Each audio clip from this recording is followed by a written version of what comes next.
Renato da Andréia. Eu sou a Andréia do Renato. E nós somos Casados para sempre. Porque família é um projeto de Deus, família foi gerada no coração do nosso Senhor. E nós temos visto, amado, o diabo destruindo os lares, destruindo as famílias de uma forma avassaladora.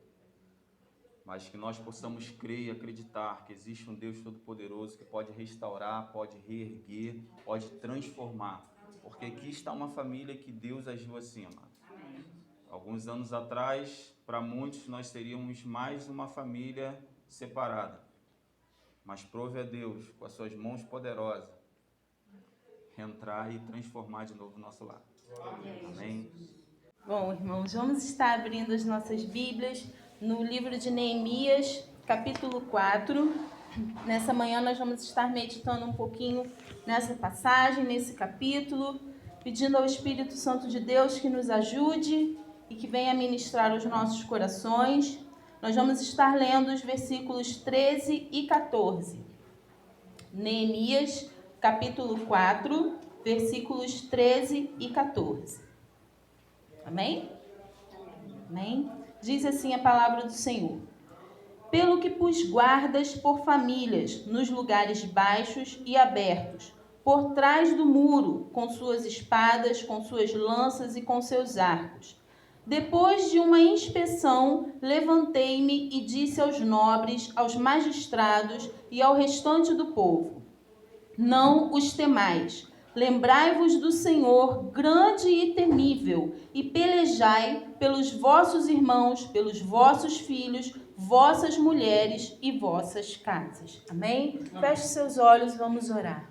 Pai querido, nós te agradecemos por esta manhã tão abençoada, ó Deus, por mais uma oportunidade de estarmos em tua casa. Te agradecemos, Senhor, por, Pai, essa iniciativa de estarmos tirando esse mês para meditarmos com todo carinho sobre as nossas famílias. Que o seu Espírito Santo venha nos instruir, ó Pai. Que eu e Renato sejamos apenas um instrumento nas tuas mãos, ó Deus, e que cada coração aqui venha ser terra fértil. E que não só venhamos ouvir a tua palavra, mas que venhamos colocá-la em prática dia a dia nas nossas famílias. É o que nós te pedimos e te agradecemos desde já. Em nome de Jesus. Amém. Amém? Você pode se sentar.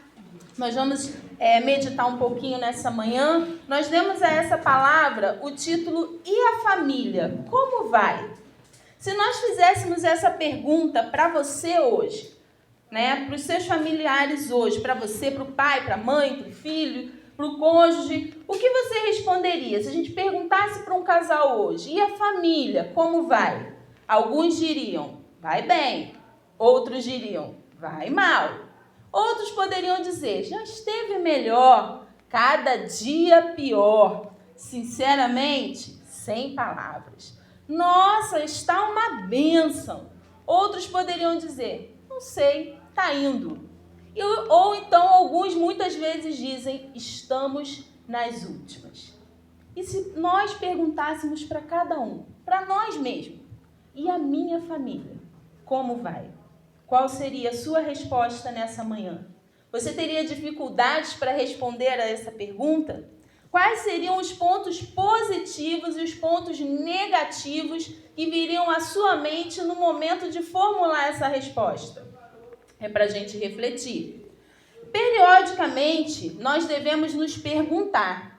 E perguntar àqueles que compartilham conosco lá da nossa casa. E a nossa família? Como vai?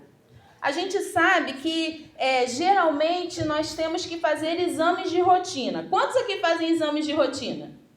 Muito bem. Uns fazem assim, outros, né? Outros assim, é verdade. Mas o ideal é que a gente fizesse os exames de rotina.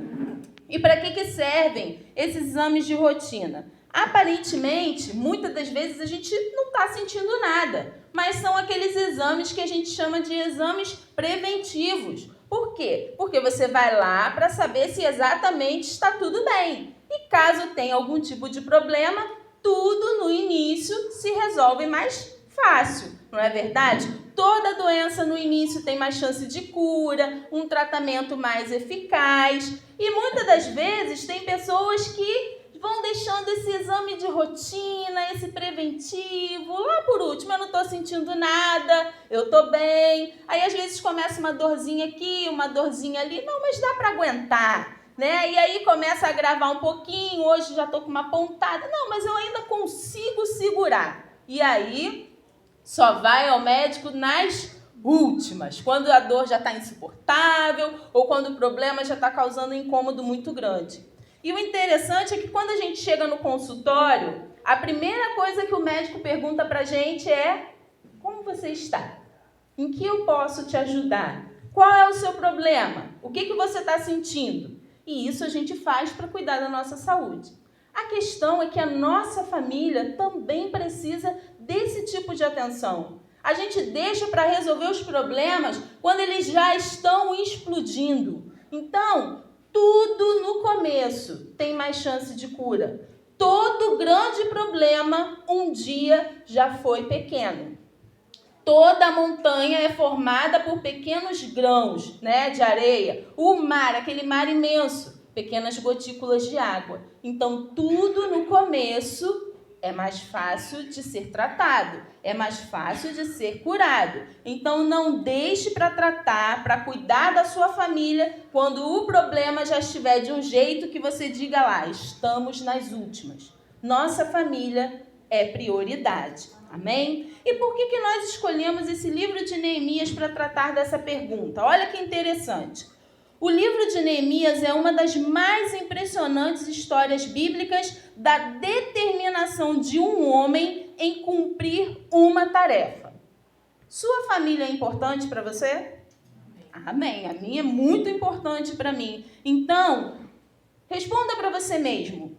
Você tem sido determinado em cumprir essa tarefa importante que é cuidar da família que Deus confiou nas suas mãos? É para a gente pensar. Esse livro descreve o trabalho de Neemias em motivar o povo em Jerusalém a reconstruir as muralhas que protegiam a cidade contra os ataques dos inimigos. No capítulo 2, no versículo 13, ele diz, esse versículo ele declara que os muros, eles tinham brechas e que as portas tinham sido consumidas pelo fogo. Ou seja, Neemias estava ali para fazer a reconstrução das muralhas, do muro, né? E por que um muro é tão importante? Para que serve um muro? O muro, ele serve para cercar a nossa casa, né, contra os ataques do inimigo. E perceba que os muros, as muralhas de Jerusalém, elas já tinham algumas brechas. Então, quando o muro tem brecha, o que você tem que fazer? Rapidinho você tem que ir lá consertar, porque aquele muro serve para proteção. O muro, ele representa proteção, segurança, serve para proteger a casa dos ataques do inimigo. E a casa representa a nossa família.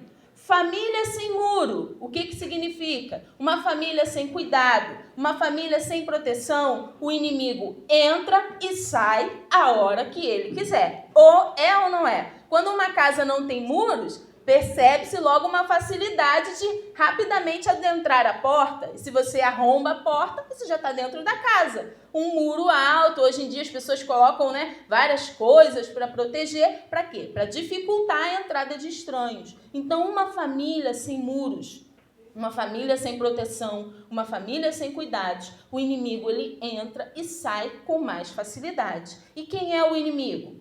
Não é o seu cônjuge. O inimigo não é o seu filho. O inimigo é Satanás e seus demônios que desde o início querem tentar destruir as famílias, mas maior é o nosso Deus. Casamento sem muro é a mesma coisa, se equipara quando um não honra o outro dentro do relacionamento. Mas que tipo de honra? O que seria honra? Segundo o dicionário Aurélio, honra é um princípio de conduta cujas qualidades são consideradas virtuosas. É um comportamento que denota consideração. Isso é honra, segundo o Aurélio. Professora, né? Sabe tudo os mínimos detalhes. Verdadeiramente, amado, nós temos que ter esse cuidado. Nós temos que ter essa visão para que o nosso Deus possa estar agindo em nossas vidas, nos protegendo e nos guardando. E muitas das vezes nós esquecemos como honrar o nosso relacionamento, como honrar o nosso casamento. A vida conjugal, ela precisa de honra, ela precisa de responsabilidade. A honra no casamento não é só fidelidade conjugal, é muito mais. É considerar os interesses do cônjuge, levar a sério as suas necessidades, ainda que sejam difíceis, de seus cuidados. É proteger, cumplicidade nos projetos, sonhos, ideais em comuns, procuração com os outros, considerações de pontos, de algumas vezes abrir mão de certas coisas. Quão importante isso é, amado? Às vezes nós achamos que honrar o casamento é não trair, é não ter outro relacionamento fora do casamento, mas ele vai muito além do que isso, amado. A traição não quer dizer apenas corpo, mas que a traição quer dizer que você não honra o seu esposo, o seu cônjuge com amor, com carinho, com dedicação. Quantas vezes a gente faz projetos, fala para o nosso cônjuge que fala assim, eu já vou fazer, e nunca faz. Eu vou melhorar e nunca melhora. Eu nunca mais vou fazer isso e continua fazendo. Isso é falta de honra, amados. Isso é falta de você honrar o seu cônjuge.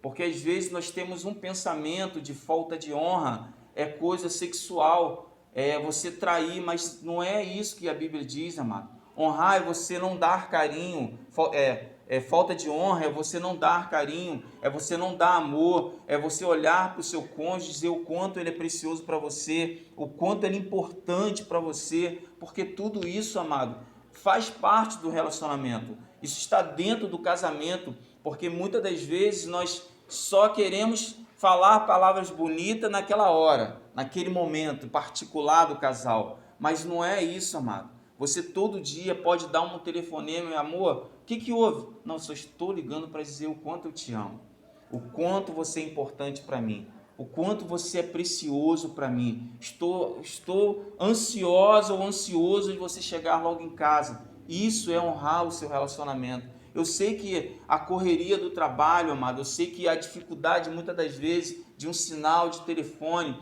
mas você teve uma oportunidade na hora do seu almoço. A gente, na hora do almoço, a gente quer fazer tanta coisa. A gente quer mexer no WhatsApp, a gente quer mandar o WhatsApp para alguém, a gente quer ver como está o Facebook. E às vezes esquecemos do nosso cônjuge. Às vezes esquecemos da pessoa mais importante abaixo de Deus que colocou do nosso lado, que talvez você não sabe, mas não é o nosso filho. A pessoa mais importante abaixo de Deus é o nosso cônjuge. Porque um dia os filhos vão crescer e vão fazer uma família. E eles vão ter as suas prioridades. E eles vão amar mais o seu cônjuge do que a gente, que somos pais. Isso é fato. Isso é real, amado. Aquele docinho, aquela coisinha que ele trazia para a mãe e para o pai, agora ele vai levar para a namorada, para a noiva, para o noivo, para o namorado. Isso é real, amado. Nós estamos vivendo isso lá em casa, né? Às vezes, as pequenas coisas de... Você falou com sua mãe, eu não sou muito nesse chamego, mas André é muito mais emotiva para esse ponto. E às vezes eu falo com o Gabriel, filho, você tem que dizer mais que ama sua mãe, ela sente falta disso.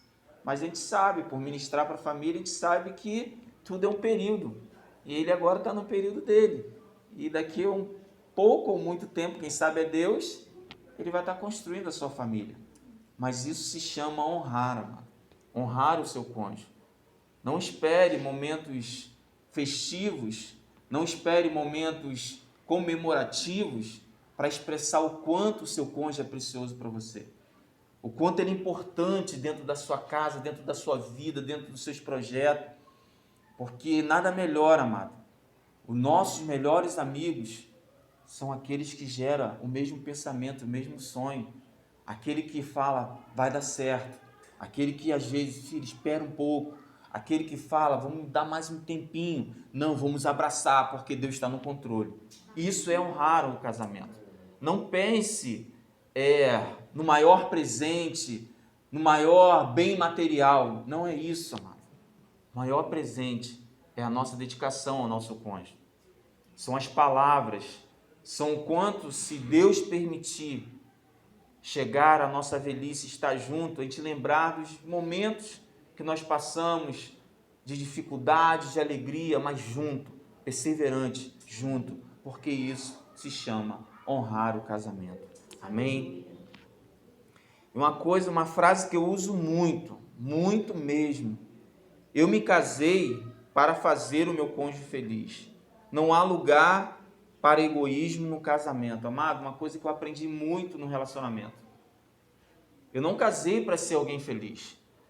Eu casei para tornar a André feliz, porque como nós somos uma só carne, automaticamente, quando ela está feliz, eu estou feliz. Porque quando ela está triste com seus problemas, suas dificuldades, eu também sinto isso. Eu também sinto os problemas dela. Às vezes eu tento entrar um pouco no mundo da Andréa, quando eu vejo a preocupação dela, e quando ela está muito triste, muito nervosa, eu preparo os homens de casa e falo, olha, campo minado, cuidado, a qualquer momento pode explodir uma bomba. Tem que preparar, porque às vezes ela precisa daquele momento dela. E às vezes as crianças, mãe, não sei o que. Eu falo, opa, cuidado onde você está entrando, hein? Você pode se ferir, preste atenção. E eu fico só na retaguarda ali olhando, quando eu vejo que deu um brilho, eu falo, amor, você quer um cafezinho? Né? Estratégia, né, gente? Não sou bobo nem nada. Tal, mas isso faz parte do relacionamento. Isso faz parte, amados, de amar o seu cônjuge. Não é você chegar e largar o seu cônjuge lá pelo canto. Ah, ela está assim, ou ele está assim, vive, fica lá. Quando ele estiver melhor, Não, amado. Nós temos que usar estratégia para que o nosso cônjuge se sinta à vontade e que ele possa olhar em nós um porto seguro. Porque Deus nos dá, amado, esse amor incondicional. E o nosso cônjuge tem que receber isso. Porque é muito fácil, quando tudo está maravilha, você abraçar, os olhinhos brilhar, sentir o cheiro, isso é muito fácil. Mas no momento difícil, é onde Deus prova o verdadeiro amor do seu cônjuge. No momento de aflições, é onde Deus está te moldando para que aquele cônjuge seja até que a morte separe. Eu sempre falo em casa, até que a morte separe é muito tempo. É muito tempo, amados. É você acordar com a mesma pessoa, olhar para ela e dizer, eu te amo. Você olhar para os olhos dela e falar assim, sabia que eu sinto aquele cheirinho de quando eu te conheci? Você sabia que o seu andar ainda não mudou nada, aquele olhazinho que você olha no seu ombro? Eu tenho essa mania, a André fala até hoje. Amor, você não perdeu a mania de quando você sair de casa olhar para o ombro? O que é isso? Eu falei, não sei. Mas isso é legal, porque ela repara em mim a esse tempo todo. E isso faz parte, amado, de honrar o casamento. Essas pequenas coisas, são esses pequenos detalhes que fortalecem o relacionamento. Porque às vezes nós achamos que um bom casamento é a falta de conflito, é tudo tá bom, resolve você, faz do seu jeito, eu nunca briguei com meu cônjuge, tá tudo bem. Não, amado. A falta de conflito é sinal de problema. Porque são duas pessoas com pensamentos completamente diferentes. André foi criada de uma forma, eu, Renato, fui criado de outra. Eu tenho meu pensamento, ela tem um dela. De vez em quando a gente entra em conflito. Mas comunhão intensas para resolver os problemas. Para entrarmos no consenso. Para poder ajustar. Está ao vivo, né? O filho participando.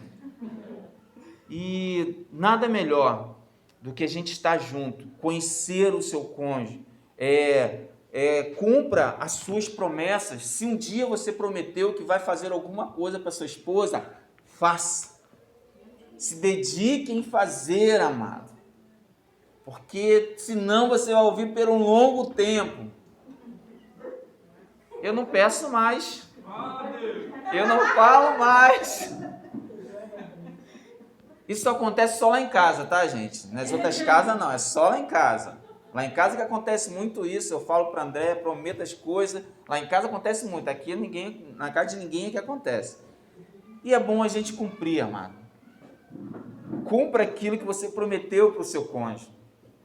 Se você disse que vai pintar a casa, pinte. Se você disse que vai cimentar, cimente. Se você disse que vai capinar, capine. Se você disse que vai dar uma geral na casa, faça. Porque isso é prazeroso.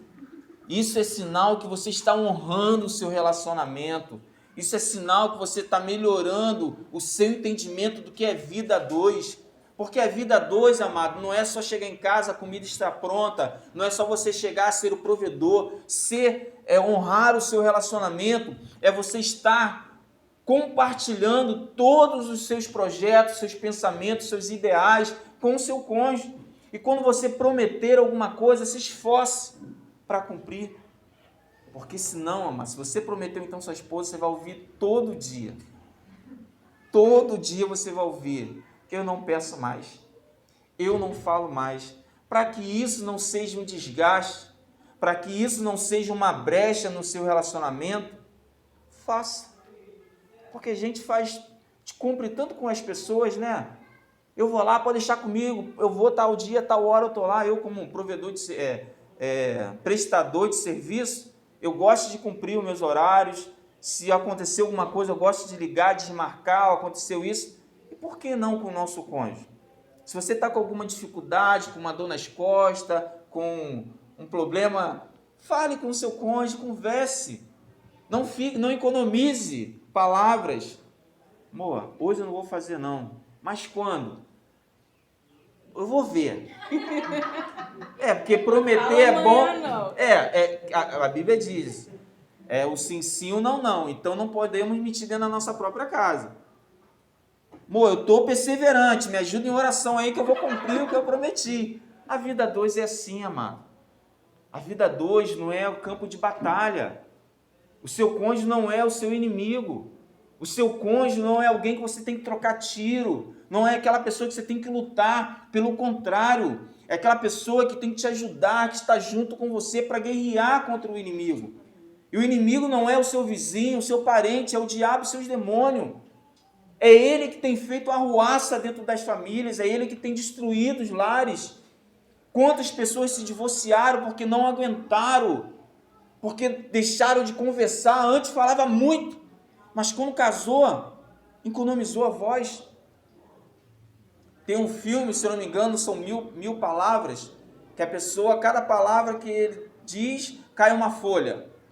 Aí ele vai economizando para ele não morrer. Quando acaba todas as folhas da árvore, ele vai morrer. E tem relacionamentos assim, amados, que antes de casar, como você é linda, como você é bonita, às vezes está até omitindo algumas verdades, né? Não está sendo tão sincero como deveria ser, mas o amor é cego, né? O amor esconde tantas coisas e Deus, ele dá um brilho, né, real, que a gente não vê mais nada, só vê o brilho de Jesus. Oh, glória a Deus!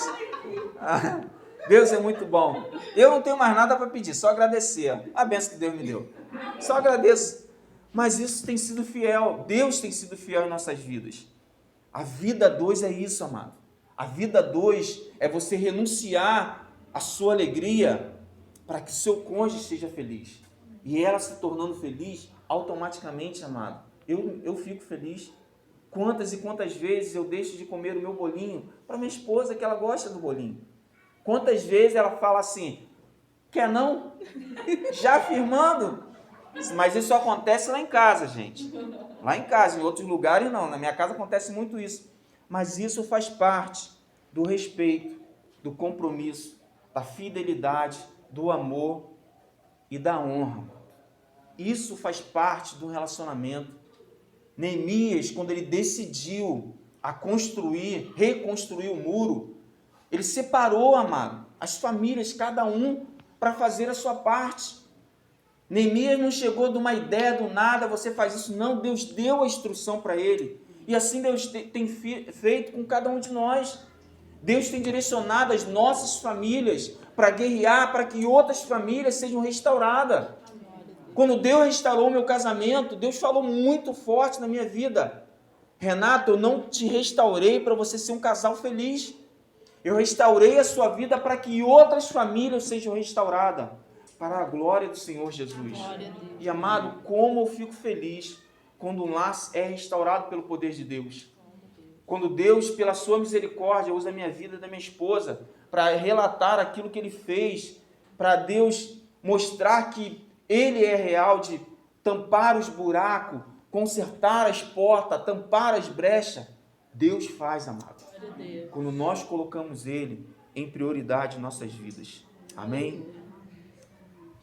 E aí, como a gente estava falando, né, sobre a questão das brechas, e Renato falando aqui do Casados para Sempre, é engraçado que quando a gente vai no mercado, aí eu vou passando as coisas, né, ou nas lojas, aí a moça sempre pergunta, vocês estão juntos? Aí ele fala, até que a morte nos separe. Aí o pessoal ri, né? Uns ficam assim, nossa. Outros já falam, vocês estão certíssimos, mas é mesmo, irmãos, é até que a morte nos separe. Então, toda vez que a gente vai, quando perguntam, eu já até olho para ele, vocês estão juntos?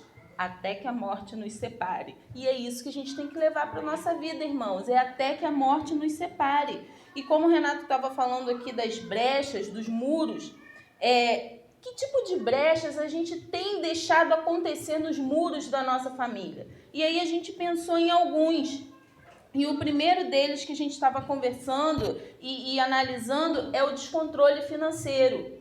Hoje, no tempo que se chama hoje, estamos vivendo um período de crise muito grande. E a verdade é que as famílias elas estão se reconstruindo, estão se readaptando com esse novo modelo de vida que a sociedade, a crise financeira está nos forçando, não é verdade? E por mais que pareça uma coisa simples, os problemas financeiros são um dos grandes causadores de problemas dentro da família e em muitos casos culminam no divórcio. Então a gente precisa tapar essa brecha. Está identificando dificuldade financeira? Vamos sentar e conversar. Esse descontrole financeiro, seja por causa de dívidas, excessos de gasto, falta de dinheiro ou omissão, além de aumentarem as brigas, começam a causar problemas de insônia, né? Quem aqui quando tem aquela dívida para pagar, que você sabe que tem que cumprir com aquele compromisso e ainda não tem o dinheiro na sua mão, se você não fica com um pouquinho de dor de cabeça e insônia, irmão, glória a Deus, me ensina.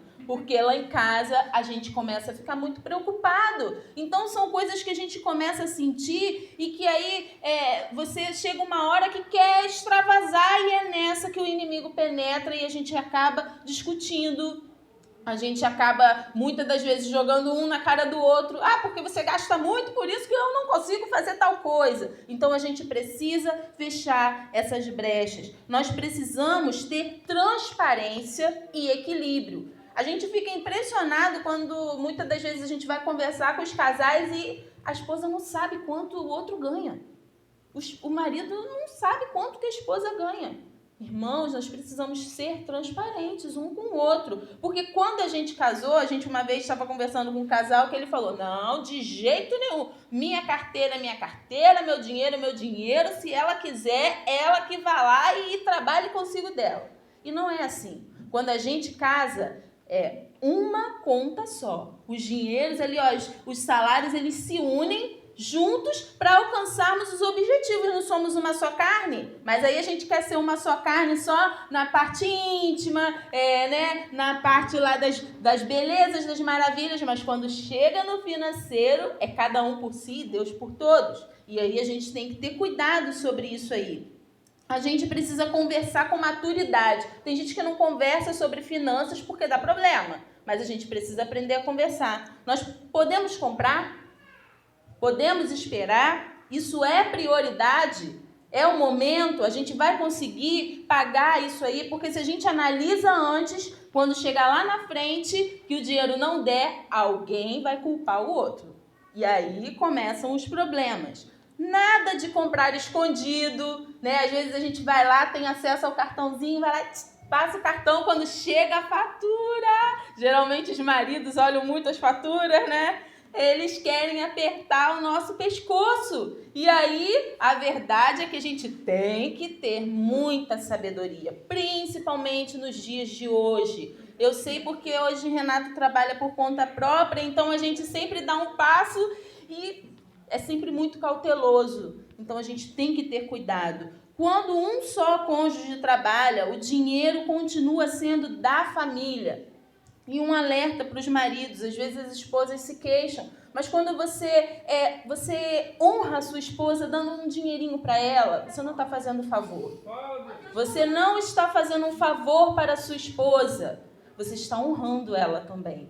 Porque muitas das vezes a gente chega em casa e tá lá aquela comidinha pronta, aquela roupinha lá, né? A casinha tão limpinha, os filhos cuidados. E aí, às vezes, para conseguir um dinheirinho para comprar um brinco, um batom, é uma luta. Meu irmão, você gosta da sua esposa bonita, bem arrumada, perfumada? Honre a sua esposa. Não vou dizer que é sempre, né? Que é lá em casa, mas de vez em quando o Renato chega lá e fica como? Um sapatinho. Quem me conhece sabe que eu amo sapatos. Mas a gente brinca, irmãos, mas isso é coisa séria. É coisas que vão minando os muros da nossa família. Outra coisa que traz grandes brechas para os muros da família, do relacionamento, são os pensamentos diferentes na criação dos filhos. Como o Renato disse, cada um teve uma criação. Eu tive um contexto familiar, ele teve outro. E quando a gente casa, a gente pega aquilo que a gente acha de mais apropriado nesses dois contextos para criar o contexto da nossa família. E aí para ajustar isso na vida dos nossos filhos. E muitas das vezes, nós, quando não temos sabedoria, estamos dando às crianças o papel de causar conflitos dentro do relacionamento.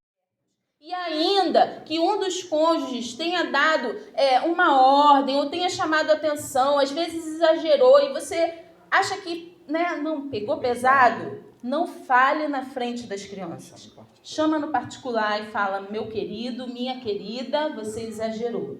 Olha, a gente precisa repensar isso. Pensa bem. E olha, Deus vai ajustando tudo. Já teve casos de Renato pegar bem pesado com Gabriel.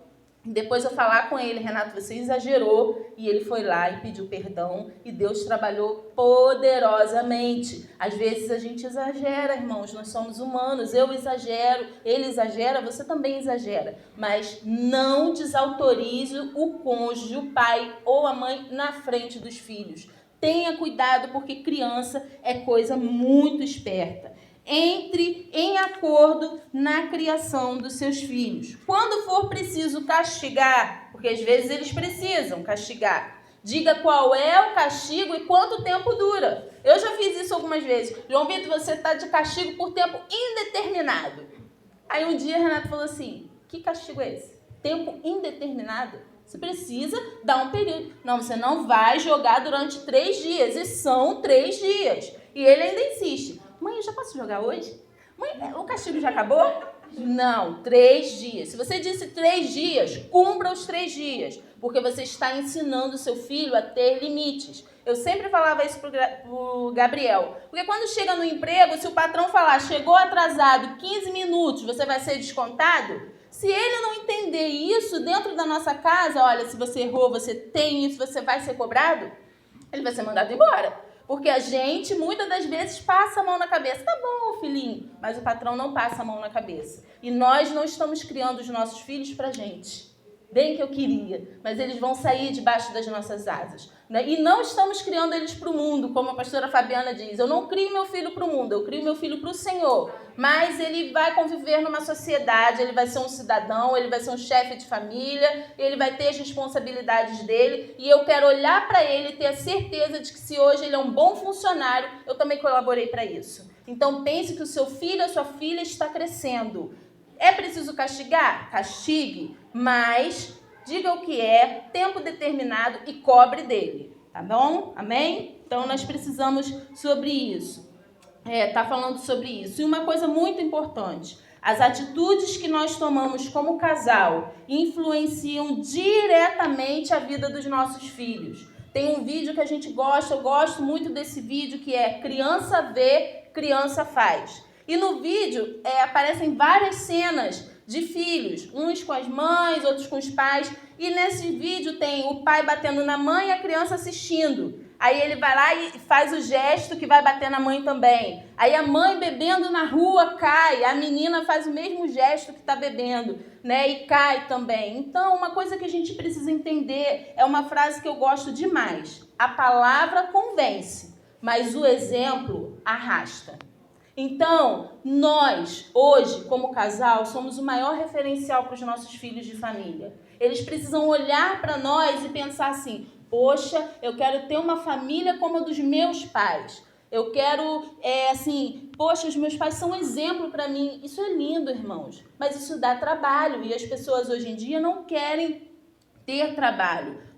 Nós, enquanto casais, precisamos ser referência para os nossos filhos e para as futuras gerações. Nós precisamos aprender a criar os nossos filhos hoje, para que no futuro a gente venha glorificar o nome do Senhor. E aí a gente ouviu uma frase num culto de família que a gente participou, que o pastor disse assim, muito engraçadinho ele: hoje nós decidimos por nossos filhos, amanhã, na velhice, eles decidirão por nós. Porque ele estava falando que ele já é um senhor de idade, mas ele adora moto. E aí ele pegou a moto, foi andar de moto, caiu de moto. Aí deu um trabalho lá para os filhos guardaram a moto dele, porque falaram: papai, não dá, toda vez que você sai de moto você cai. Aí ele falou: irmão, está vendo só? Antes eu que pegava a moto deles, agora eles que pegam a moto de mim. Então a gente precisa cuidar dos nossos filhos desse jeitinho, com amor e com responsabilidade, porque hoje a gente decide a vida deles, mas amanhã eles é que vão decidir a nossa, né? E aí a gente vai ver se a gente cumpriu bem o nosso papel enquanto pais também.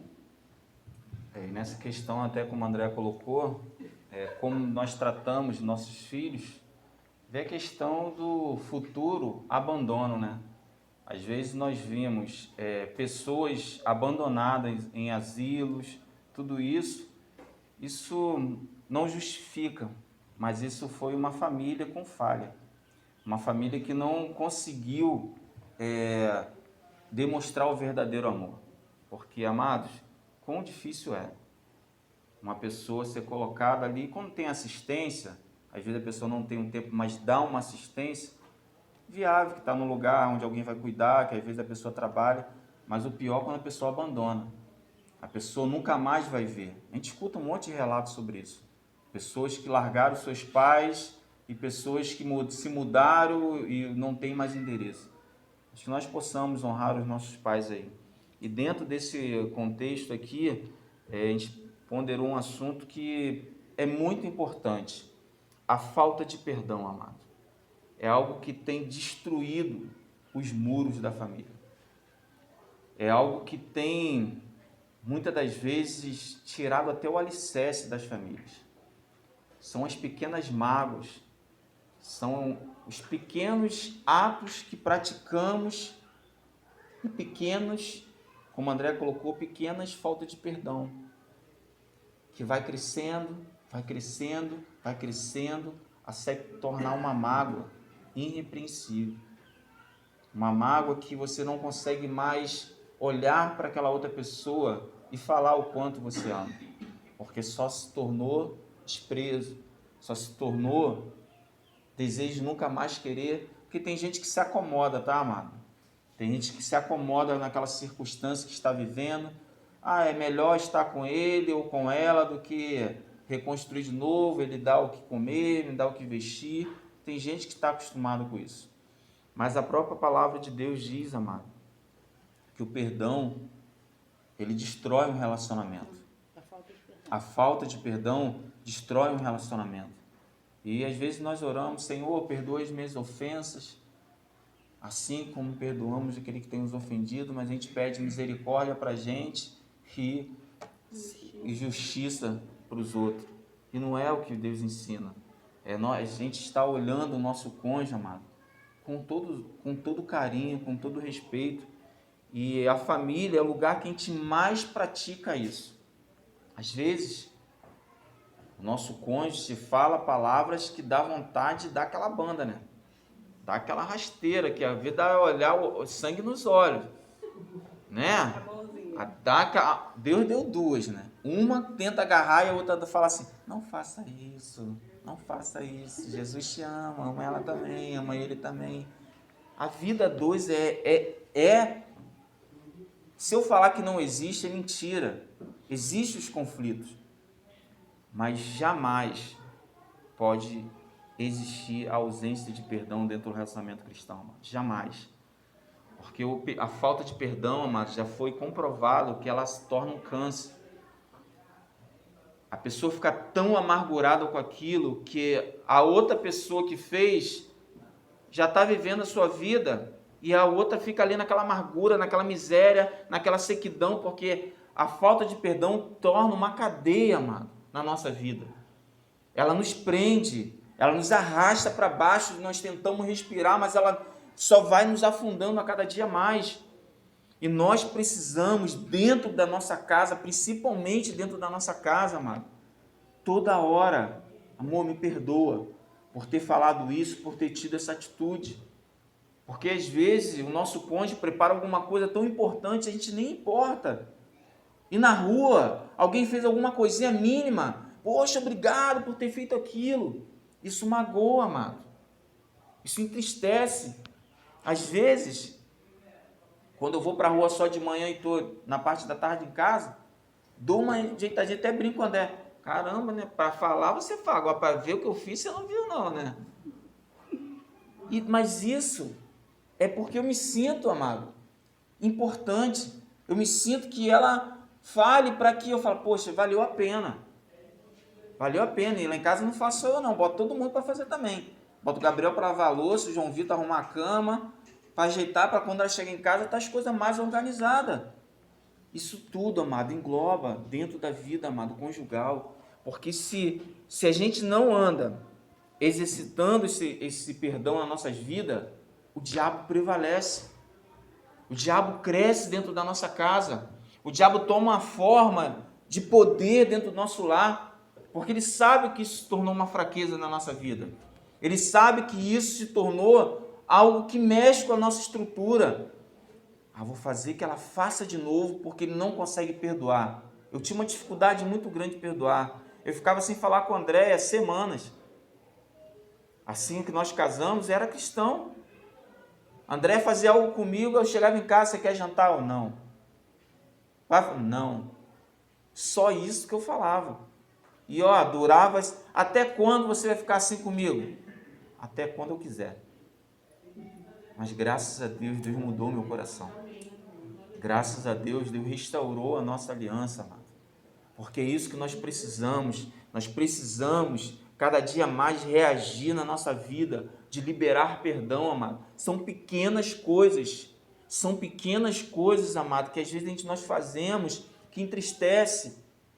E às vezes você vê o seu cônjuge triste, você não tem nem coragem de perguntar. Fala, não sei nem se eu devo perguntar ou não. Pergunte, amor, eu te fiz alguma coisa? Que às vezes a Andréia fica triste por causa do trabalho e tem umas reações meio estranhas. E eu não sei se é comigo, se é com as crianças. Às vezes eu fico meio de longe, né? Que eu não sou bobo, né? Fico meio de longe. Posso me achegar? Tranquilo. Estou desarmado. Levanta a mão. Estou desarmado. Levantou. Posso. Mas para saber, amada, a preocupação. Porque ela triste, eu fico triste. E às vezes foi alguma coisa que eu falei, alguma coisa que eu deixei para trás. São pequenas coisas, amado, que isso vai diluindo o relacionamento, vai dando brecha dentro do relacionamento. A falta de perdão se torna como uma cunha, que o diabo ele encaixa na primeira falha e ele fica batendo até aquela pequena brecha se tornar uma grande brecha. E é onde ele entra, amado, e faz a ruaça, faz o estrago.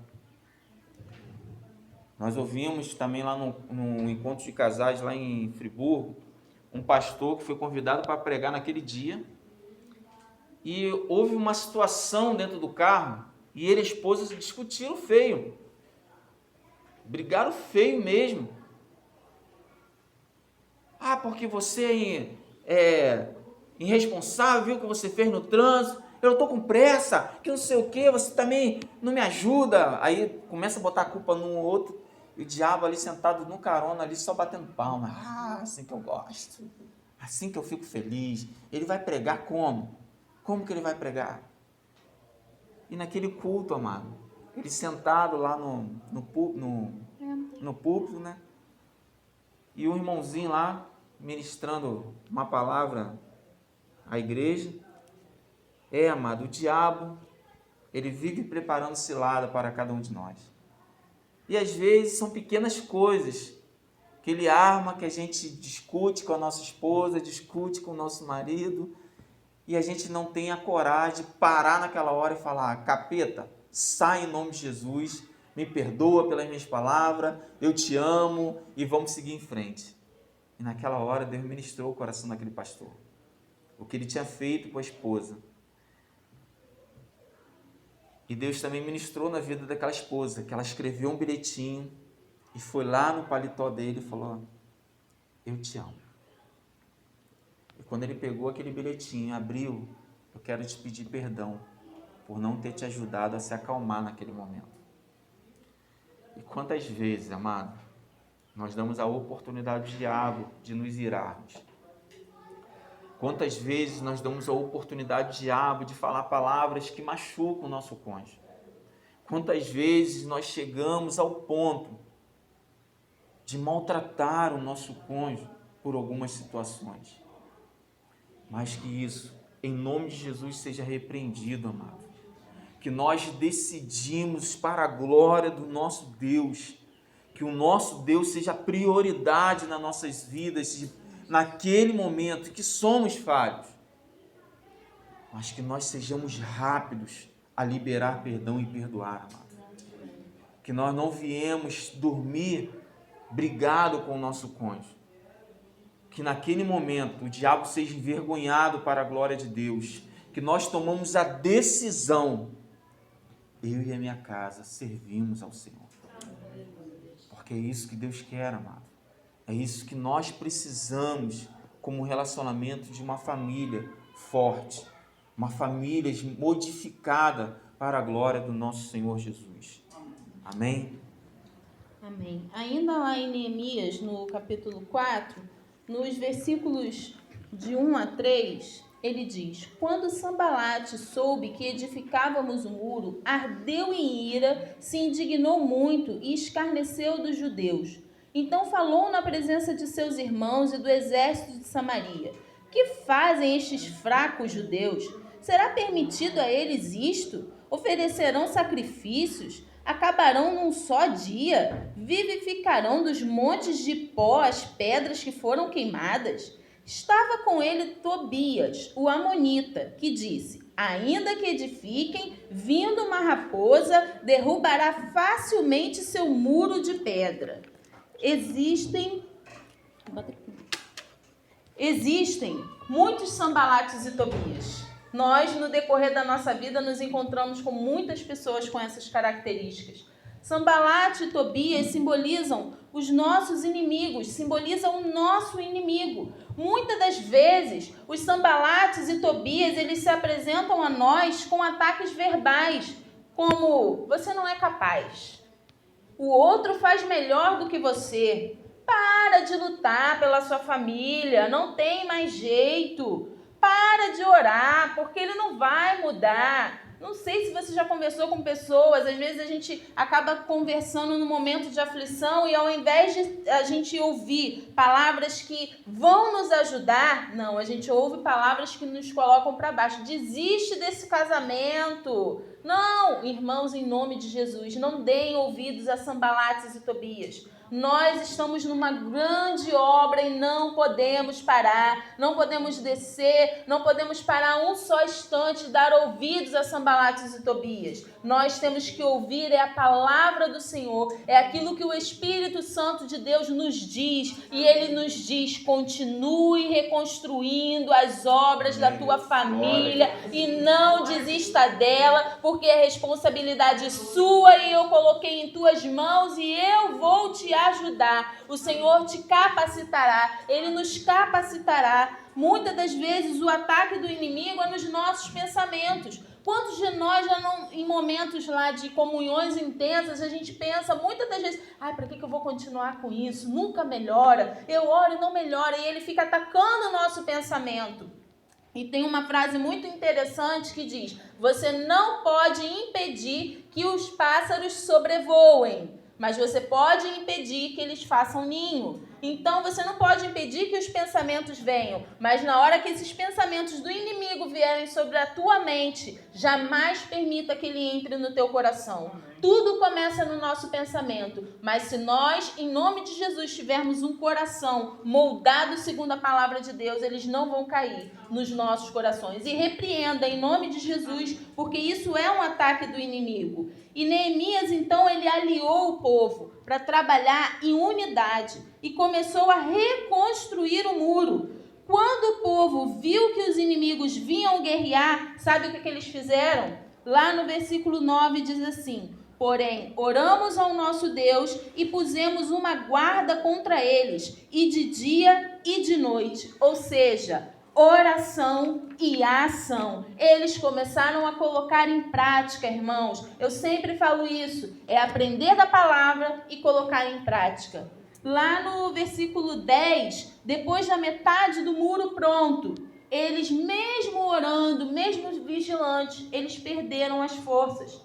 Esse versículo 10 diz que os carregadores cansaram e desfaleceram. Sabe quando isso acontece? Quando nós começamos a só olhar as dificuldades, só olhar os problemas, a gente começa a querer desanimar. Só que eu quero dar um alerta: se nós desfalecermos, a obra não será construída.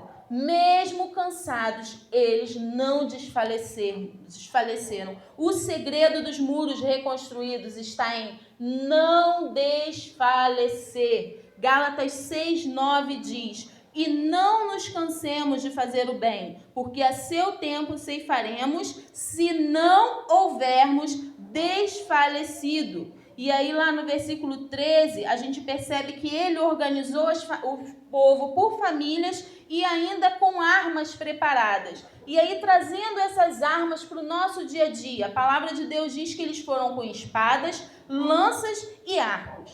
A espada, ela é utilizada caso o inimigo se aproxime muito de você. Então, quando está lá o guerreiro, o inimigo está se aproximando, ele faz o quê? Saca da espada. E o que é a espada? A espada é a palavra de Deus. Vença o inimigo com a palavra. E como que eu faço isso, irmã? Colocando em prática os princípios de Deus para o seu casamento, para a sua família. Olha quantos princípios nós estamos aprendendo até aqui. Aqueles que já fizeram casados para sempre, quantos princípios a gente já aprendeu? É que às vezes cai no esquecimento e a gente não coloca em prática.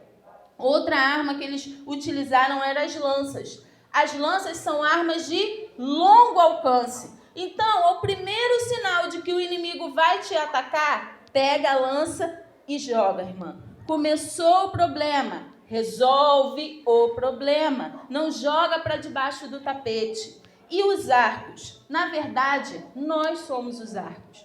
A palavra de Deus diz no Salmo 127, versículos 3 e 4: eis que os filhos são herança do Senhor, e o fruto do seu ventre o seu galardão. Como flechas na mão do homem poderoso, assim são os filhos da sua mocidade.